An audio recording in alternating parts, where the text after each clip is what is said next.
I'm reinventing myself. I'm me and nobody else. Ooh, I can't help but smile.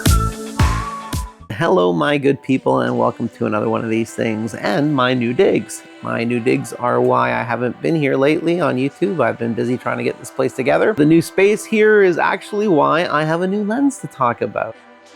Nobody sends me lenses to review, so I buy what I actually need. As a result of this, I do what research I can before I spend the bucks and eventually give my thoughts here. Last summer, I reviewed the Sirui Aurora 85mm F1.4 and I wasn't disappointed. My love of fast primes has me reviewing another Sirui lens today. This is the 16mm F1.2 Sniper in white. I've always wanted a white lens. As long as the inside of that hood is flocked black, why not?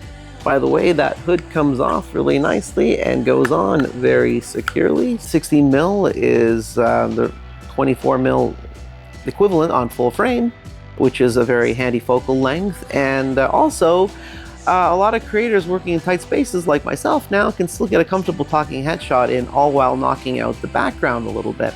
Right now I'm shooting with Sigma's old 30mm f1.4 and the camera is right against a wall back there and I can't even get behind it. If I wanted to make any adjustments, I can't reach over behind the camera, it's just too far away, and even if I were back there, it's very difficult to get myself between the camera and the wall. Impossible, in fact. Unfortunately, if I ditch the 30mm I've been shooting with for a while, I am going to lose a little bit of that bokeh, but what if I can gain a little bit of that back shooting with an even larger aperture than f1.4? F1.2 is only like half a stop larger, but anyway, let's see how this goes. Without a doubt, the most popular crop sensor 16mm of all time has been Sigma's contemporary series f1.4, now replaced by Sigma's own 15mm f1.4 contemporary, their new one. Smaller, lighter, and very nice looking, if I do say so myself. It's Sigma that the Sirui Sniper has in its crosshairs. See what I did there? Especially with that killer f1.2 aperture. But how does this relative newcomer to the world of AF lenses stack up to the legend? Specifically, how does it stack up in AF? That gloss white, it looks spectacular on my FX30 where it'll be most of the time. Sirui says it's ceramic baked paint on metal, it would seem. They also offer real carbon fiber details on the black version of this lens, and they also have a silver one too, so you've got, three ways you can go. The barrel's got this turquoise ring on it, which is kind of nice. They've got the little USB-C port here on the lens mount for firmware updates, which I did update to the latest firmware. This Sniper comes in at about 374 grams on the E-mount versus the old Sigma at a little over 400 grams. This 16mm also has a filter thread diameter of 58mm, which is convenient for those who also own the 23mm and 33mm Sniper. The 75mm Sniper, however, differs with a 68mm filter thread.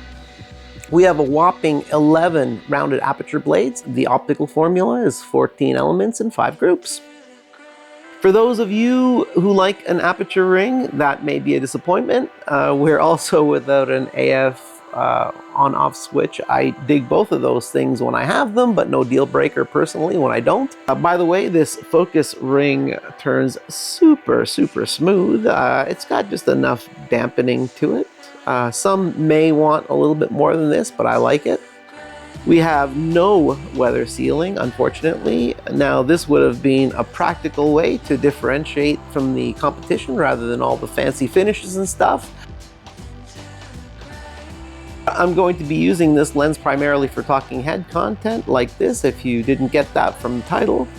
Capturing fast-moving action won't be a priority, although I'm confident its STM motor is fast enough for that once in a while. AF performance will be on top of many people's concerns with a third-party lens.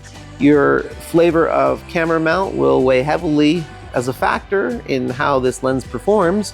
The Sniper series is available in 3 different mounts at the time of this episode: Fuji X, Nikon Z, and what I have here, Sony E mount. The latter of which will likely result in the most reliable AF performance.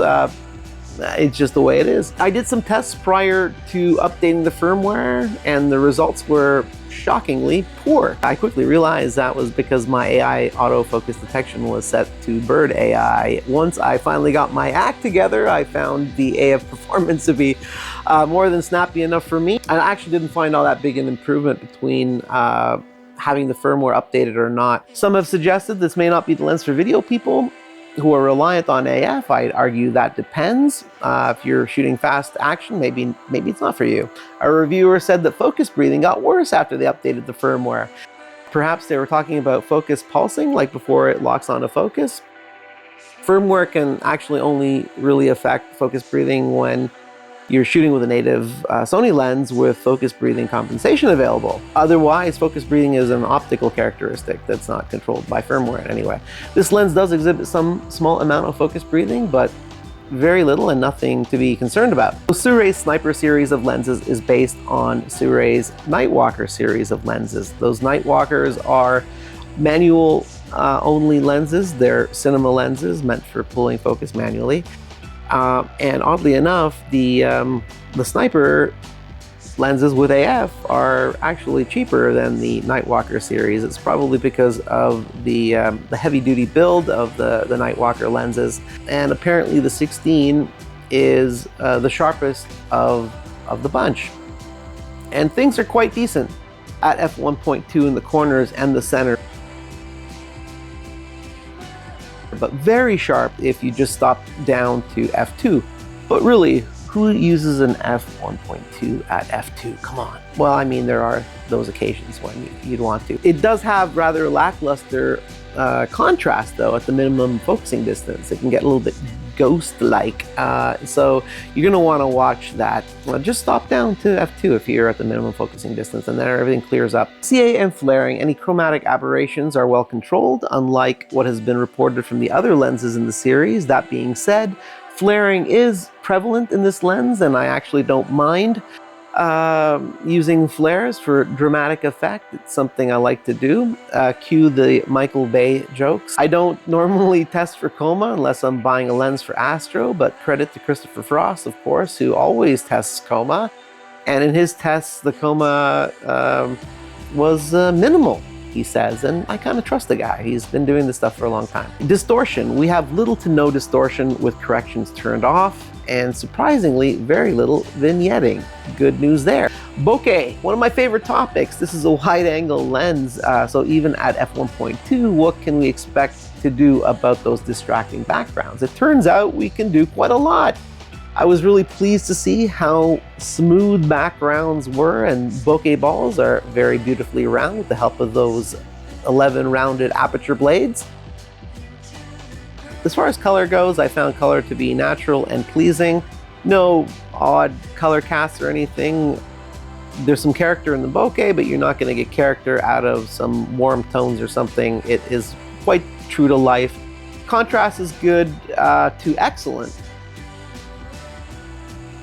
It's a crazy world where you can buy an f1.2 anything for around $300 USD, especially something in this focal range with AF. This is what caught my attention when this lens was first introduced. In the 16mm camp, you still have the trusted old Sigma, although it's a bit long in the tooth. You're going to want to make sure you've got the latest firmware installed in that lens if you do decide to buy it. It is half a stop slower than this, so keep that in mind.